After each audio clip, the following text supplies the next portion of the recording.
हक ही तो मांग रहा है। क्या आज की सरकार अपनी सत्ता के लिए इतना ज़्यादा अंधी हो गई है कि वह अपने आने वाले भविष्य को नहीं देख पा रही है? इस वीडियो को देखने के बाद किसी के भी रोंगटे खड़े हो जाएंगे।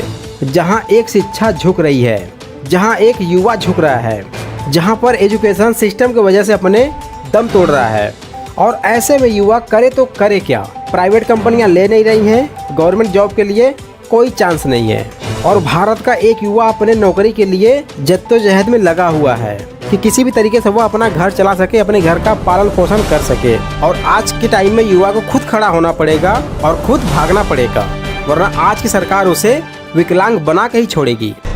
तो ये नौबत इसलिए आई क्योंकि उत्तर प्रदेश में कांग्रेस की जिन महासचिव प्रियंका गांधी को पक्की नौकरी की जगह संविदा यानी कॉन्ट्रैक्ट पर रखना युवाओं के साथ अन्याय लगता है। उन्हें अपनी पार्टी के शासित राज्य राजस्थान में कंप्यूटर शिक्षक के तौर पर कॉन्ट्रैक्ट पर रखने जा रही गहलोत सरकार की कुनीतियां नजर नहीं आती। बेरोजगारी के मुद्दे पर सियासी दृष्टिदोष पर दस्तक देने के लिए पिछले एक हफ्ते से राजस्थान के पढ़े लिखे बेरोजगार नौजवान कांग्रेस दफ्तर से लेकर पार्टी नेताओं के अलग अलग घर दफ्तर के बाहर कभी मुर्गा बनकर, कभी दंडवत लेटकर अपनी तरफ देखने की गुजारिश कर रहे हैं।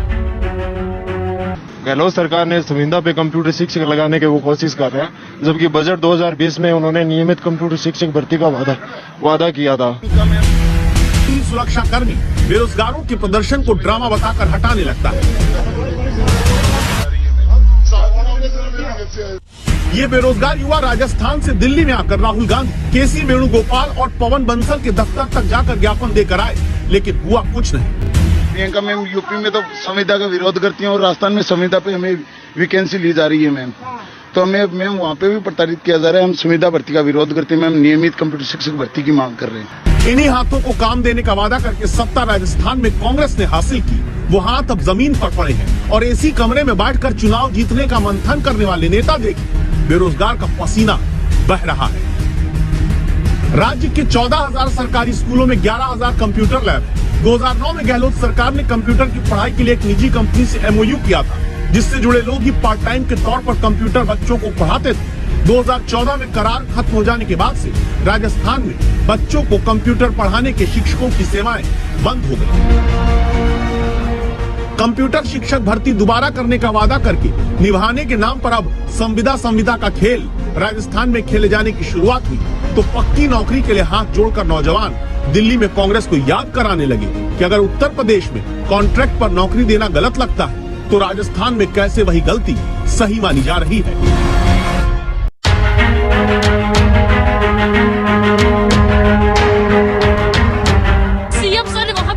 लड़की पढ़ाओ, लड़की बचाओ, ये सब जो नारा लगता है, किस लिए झूठा नारा क्यों लग रहा है? हम एक लड़की के सामने बोल रहे हैं।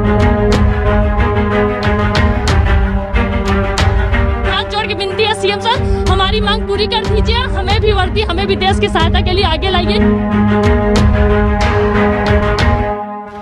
हाथ जोड़ के विनती है सीएम सर। जब एक बेटी को नौकरी के लिए धक्के खाते खाते सरकार के सामने हाथ जोड़ना पड़ जाए, तो जरूरी है कि अब दस्तक दी जाए। ये हाथ जोड़ने की नौबत क्यों आई, पहले देखिए। सुबह उत्तर प्रदेश की राजधानी लखनऊ में अचानक सैकड़ों बेरोजगार नौजवान पुलिस भर्ती में खाली पदों को भरने की मांग लेकर विधानसभा के पास तक पहुंचने लगे। पुलिस के हाथ पांव फूल गए। राष्ट्रपति के लखनऊ दौरे के बीच बेरोजगारों की फौज से सिस्टम को ऐसा डर लगा कि इन नौजवानों को लखनऊ के दूसरे धरना स्थल पर भेज दिया गया। हाथ में अलग अलग रंग के कागज पर अपनी बेरोजगारी दूर करने की गुहार लगाने वाले ये वो युवा हैं जिन्होंने पिछले 6 वर्षों में आई पुलिस भर्ती के दौरान तमाम पैमाने पर अपनी योग्यता साबित की, लेकिन 2015 की पुलिस भर्ती में 3,528 पद खाली रहे। 2018 में भर्ती के दौरान 5,292 पद खाली रह गए। 2018 की ही तीसरी भर्ती में भी 4,000 पद रिक्त रह गए। तो कुल 12,000 से ज्यादा खाली पुलिस पदों को जल्द भराने के लिए अब सिर्फ अधिकारियों, मंत्रियों और मुख्यमंत्री के दफ्तर के चक्कर काटते काटते ये युवा परेशान हो गए हैं। कह नहीं सकते, मैं एक हफ्ते खाना नहीं खाई हूँ। यहाँ इस प्रशासन उस प्रशासन के साथ मैं दौड़ी हूँ, लेकिन मेरी सुनवाई नहीं हुई है। मैं गोरखपुर कितनी बार गई, लेकिन मेरी सुनवाई नहीं हुई है। पढ़ लिख कर दौड़ भाग कर ही तो इन नौजवानों ने अब से 3 से 5 साल पहले पुलिस की भर्ती का इम्तिहान दिया, लेकिन जितने पद भरने थे उतने भी न भरकर सरकार ने इनकी उम्मीदों पर पानी फेर दिया। इन चेहरों को देखिए जिन्हें अब अपनी बेरोजगारी एक गाली लगती है। अपने घर से पैसा मांगना अपमान। अब अगर हमें सर 200-400-500 या 1000 रुपए घर से जरूरत होती है तो भी दिक्कत होती है सर, मिलता नहीं जल्दी से। बेरोजगार युवा पैसे पैसे को तरस रहे हैं और राजनीति नहीं तरसती। राजस्थान के बेरोजगार दिल्ली में कांग्रेस दफ्तर के बाहर मुर्गा बनकर नौकरी का इंसाफ मांगते हैं तो कांग्रेस का एक नेता नहीं सुनता, लेकिन उत्तर प्रदेश में बीजेपी सरकार से गुहार लगाते बेरोजगार नौजवानों की मांग सुनने तुरंत